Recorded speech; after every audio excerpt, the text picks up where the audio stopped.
Am I the idiot for telling my dad it's his fault I raised my brother?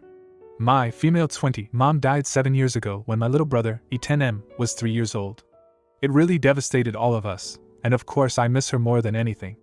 If she was still here, things would be so much better than they currently are. Her death really destroyed my dad. He just became really withdrawn and pretty much only focused on going to work and coming home. He fell back on taking care of me, so I started doing it instead. I would miss out on school dances, social events, awards ceremonies, etc. to take care of my brother. I stopped even trying to go out. BC when I did, my dad would always ask me to cancel plans to look after me anyway. I was supposed to go out of state for college, but because I knew my brother would end up having to fend for himself, I picked local school instead. I still live at home and even work from there so that I can help out too. I've tried not to be upset about it too much, because my father lost his wife and I know that he's hurting, but I just wish I could do something other than be my brother's parent. School started up again for my brother recently, and while I was making dinner he took a flyer out of his backpack and gave it to me. It was a notice about a meet the teacher night. He was telling me all about the other details of it when our dad walked in the kitchen and asked what was going on. My little brother kind of dismissed him and told him it was just between the two of us, but maybe he'd talk to him about it later. The topic was switched after that and my brother didn't bring it up again before he went to bed, so I didn't really think anything else of it. We did the whole teacher night thing, which I informed my dad of via text, and when we got back home my dad sent my brother upstairs because he wanted to talk to me. He told me that I need to tell my brother that I am not the one he should be asking about important school stuff because I'm not his mother, and I'm definitely not his parent. He said it was disrespectful of me to even take E to the event in the first place, but especially malicious for me to let my brother continue acting as though I am his mom. The whole thing just pissed me off. I told my dad that it's his fault my brother views me that way to begin with because he clearly wasn't up to doing the job after our mom died, and that the only person he should be upset at is himself for making his grieving daughter take up all of the duties that he fell short on after the death of his wife. I told a friend what happened, and she does think I'm right, but she also thinks it was cruel of me to say it like that to my dad because clearly he's still hurting. Now I'm not sure if I was being an idiot. Now for a few comments before the update. Not the idiot. Your dad needed a wake-up call. Hopefully he realizes his mistakes and rectifies what he can, at least with your brother. Your dad owes you a massive apology and needs to take responsibility for the hurt he caused you. Comment 2, not the idiot. Maybe this will be the wake-up call he needs to step up and actually parent his kids. You are a wonderful mom/sister. I hope you have been able to take some time for yourself to be a kid. Now for the update. First off, I want to thank you all for your kind comments and all of your suggestions. I really cherished all of your words even if I didn't get to thank you each individually. I really didn't expect so much feedback. I spoke to my dad like many of you suggested, and told him the truth about what my childhood was like due to his emotional absence. Then I told him that if he wanted to start being a dad again, he was going to have to earn that title from my brother, and earn trust from me before I felt comfortable enough to just hand over the reins to him. He didn't really say much to me, just that he needed time to think but that he was sorry for getting upset with me, so I've decided not to push him anymore. I've spent long enough trying to hold everything together, and the only person I'm going to continue to give that much effort to is my brother because he still needs it. I did also listen to the other suggestions to do something for myself, so after I dropped my brother off at school the other day I skipped my classes for the first time ever, which I will not be doing again because it stressed me out lol, and I called out of work.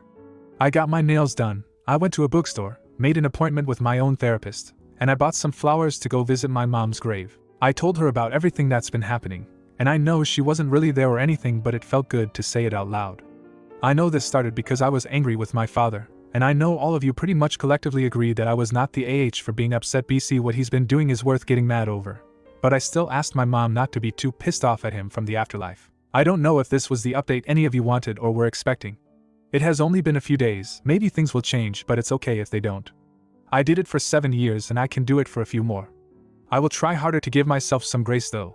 I know I can't keep doing this without slowing down and taking time to heal on my own. I know I deserve a life too, so I'm going to hope my dad comes around or I'll figure out some sort of childcare every now and again so I can take a breather. Again, thank you all so much. Your comments on my last post really helped me sort this out for myself. Comment 1. I just wanted to say bravo for speaking to your dad and doing exactly everything right, taking time for yourself / seeing your therapist / visiting your mom. I am sure even your teachers would have given their blessings to it all. Comment 2. You're the idiot. Oh, poor you, the self-proclaimed martyr of the century. You act like you're the only one who has ever had to step up and take care of a younger sibling. Newsflash, plenty of people have faced similar situations and managed to handle it without turning into a self-righteous, entitled brat. Yes, your mom's death was tragic, and your dad struggled with it. But instead of offering understanding and support, you decided to play the blame game and lash out at him. How convenient that you conveniently forgot the grief and pain he experienced losing his wife, and instead chose to make it all about yourself. Now, for the next story. Am I the idiot for telling my wife she will respect our daughter not wanting her to meet her girlfriend because she made it this way? So I have a 16-year-old daughter, Harley. My wife is extremely religious and is very against anything other than what is written in the Bible. I'm still religious, but once Harley arrived, it got me thinking that what if my daughter does something that doesn't fit into my beliefs? My wife, however, is the exact opposite of me. Now the conflict. About a year ago, my daughter said that she likes girls. She told me first, and then we sat my wife down and told her the news. She was not happy with it. My wife didn't say anything to her and just looked disappointed. I was upset at this. As long as her partners aren't hurting her in any way, it's not our place to shame her for that.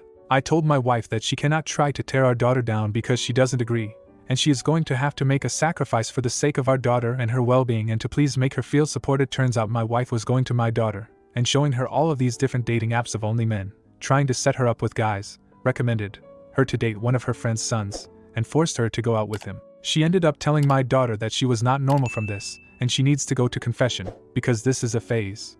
This went on for months and I had no idea she would stop when I was around. My daughter ended up breaking down when I asked her what was going on, and told me everything. To say I was angry would be an understatement. I am furious at my wife. Honestly, what she did was so outdated and cruel, to the point that I was not sleeping with her, and I was sleeping in the guest bedroom for a while. I couldn't even look at her. We went to marriage counseling after this, and my wife hasn't changed much. She still lets these comments slip, but bites her tongue more, I guess. My daughter got a girlfriend, and she wanted me to meet her. She sat down with both of us and said that she only wanted me to go, and that she didn't trust my wife enough to not make a comment at this. As I was getting ready, my wife was mad about this, saying that she couldn't believe she could exclude her from this. I said she shouldn't be. She's made our daughter feel this way, and the only way to fix it is to get over her ridiculous homophobia. I told her that she's letting her religion get in the way of the love for her daughter, and in a few more years she'll be asking why she doesn't talk to her anymore. I said until she can show our daughter how much we love and support her, she won't interfere with this. This is a step forward for our daughter, and she doesn't get to stomp on that. My wife started crying and stopped speaking to me. She told our therapist this, and he thinks I was wrong because this is what she grew up on. But I think that's just an excuse for homophobia. My family is also saying I'm an idiot, so am I? Now for a few comments before the update. The first is a response from the original poster. We already see that I don't feel like I'm the idiot. However, to make it fair, I'll tell you what my wife says. So to my response to that, my wife was saying that she felt like I wasn't understanding her religious beliefs, and that this is hard news for her to accept, but she's still trying here. She says that she has always believed in God, so I can't just expect her to breach all of her beliefs with this and expect her not to try to fix it. I'm gonna be honest, I am not sympathetic to this at all, especially because it's been a year. And this is honestly just heartbreaking to watch a parent not be accepting to their kid, but that's no secret. But I guess idiot on here always seem to actually be assholes when they think that they're not assholes. So I'm just seeing if I really am wrong here. Comment 2, not the idiot. Looks like your wife, and her pastor. I'm assuming that's who the therapist is, because a real one worth their salt wouldn't be encouraging your wife like that. Have forgotten that Jesus hung out with sinners, and as far as we know, accepted each one as they were. We know that because they kept inviting the dude to come stay with them and have a meal. Now for the update. I'll jump right into it. I talked to Harley's mom. I said that one, she needs to go to therapy with someone who doesn't choose someone's side, and someone who helps her see other POV.